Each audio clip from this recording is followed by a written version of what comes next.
how will I spend God's money? 'Di ba? Parang pag sa pangalawang question, parang wait lang, hindi ako pwedeng gumastos na para lang sa wala. Kailangan may purpose, kailangan may agenda, kailangan this goes to the good. So with that, no, for me it has been very impactful when we ask that question instead of what I will do with my money to what will I do with God's money. Hey guys! Welcome back to another video. I am Gwen Salmarin, the Millennial Breadwinner, and I empower breadwinners to become generational wealth builders. And don't forget to like and subscribe so you will be notified on the next video. So, we are still on our Easter series and we are talking about what does the Bible say about money.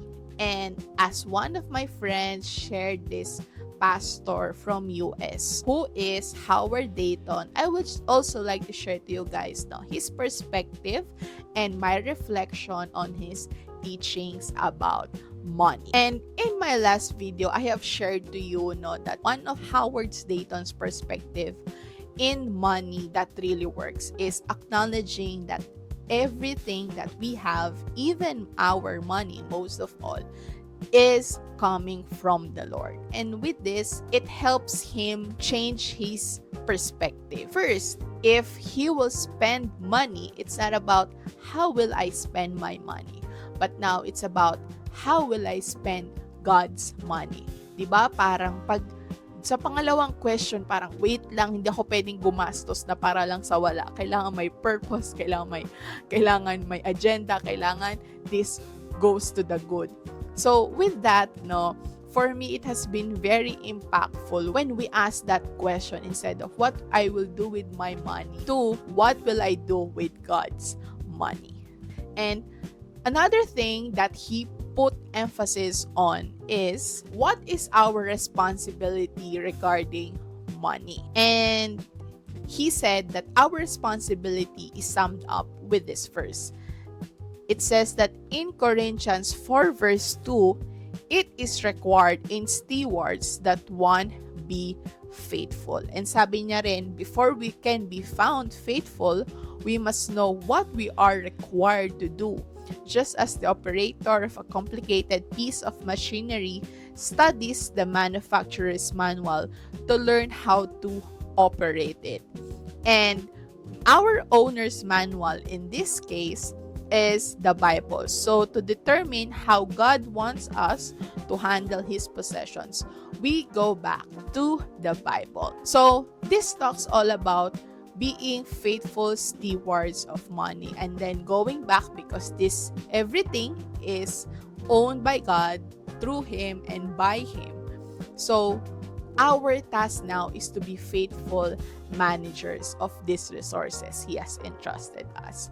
And one of the questions maybe we need to reflect is, am I being a faithful steward of what has been given to me right now? It's like parang, ouch! Parang last time lang ano ginastos ko. So, let's examine ourselves, especially in this Easter time where it's a time to reflect, to take a step back, and re-examine our lives. And last but not the least, this is, I would say, one of the most important things to know is why does Jesus taught so much about money and specifically on handling money?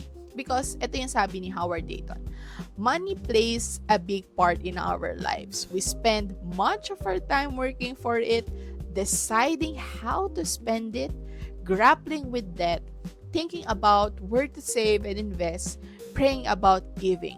The Lord knew money would be a challenge, even a source of conflict for many of us.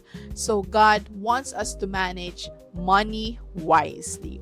And that's why He's given us clear, practical truths in the Bible that really work. So those practical truths, I shared it in my previous video. Click the link na lang below so you can also watch it. And I would agree because a lot of decisions that we do as humans is entangled with money, right?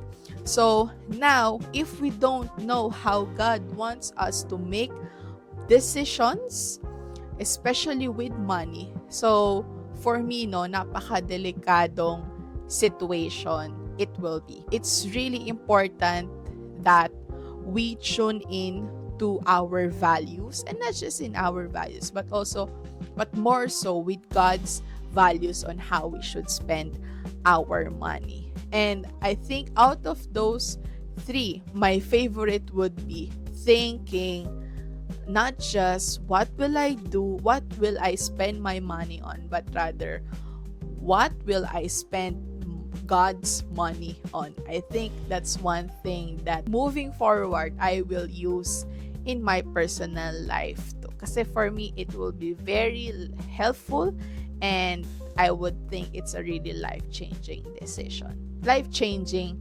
question. So, again, thank you so much guys for watching this video. I hope you have an awesome break and awesome Easter. See you on the next one. Bye!